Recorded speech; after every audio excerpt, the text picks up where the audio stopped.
جادو اور جنات سے بچنے کا یہ نسخہ ہے، قرآنی آیات ہیں۔ فضیلت میں ہے، ابن ابی حاتم میں ہے، ایک شخص بیمار تھا جسے کوئی جن ستا رہا تھا۔ حضرت عبداللہ بن مسعود رضی اللہ عنہ کے پاس آیا تو آپ رضی اللہ عنہ نے مذکورہ آیت پڑھ کر اس کے کان میں دم کیا۔ آیتیں آگے آئیں گی، اور وہ اچھا ہو گیا۔ جب نبی کریم صلی اللہ علیہ وسلم سے اس کا ذکر کیا تو آپ صلی اللہ علیہ وسلم نے فرمایا، عبداللہ تم نے اس کے کان میں کیا پڑھا تھا؟ آپ رضی اللہ عنہ نے بتلا دیا تو حضور صلی اللہ علیہ وسلم نے فرمایا، تم نے یہ آیتیں اس کے کان میں پڑھ کر اسے جلا دیا۔ اللہ کی قسم، ان آیتوں کو اگر کوئی با ایمان شخص بالیقین کسی پہاڑ پر پڑھے تو وہ بھی اپنی جگہ سے ٹل جائے۔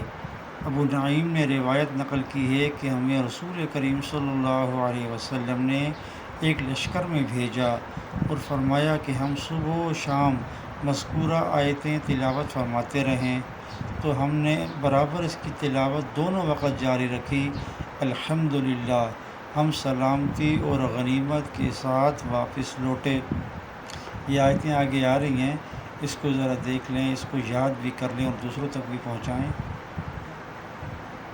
اعوذ باللہ من الشیطان الرجیم، بسم اللہ الرحمن الرحیم۔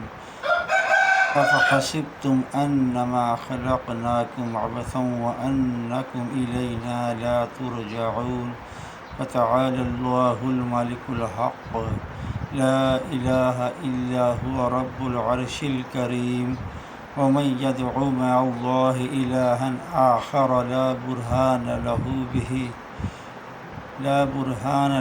به فإنما حسابه عند ربه إنه لا يفلح الكافرون، وقل رب اغفر وارحم وأنت خير الراحمين۔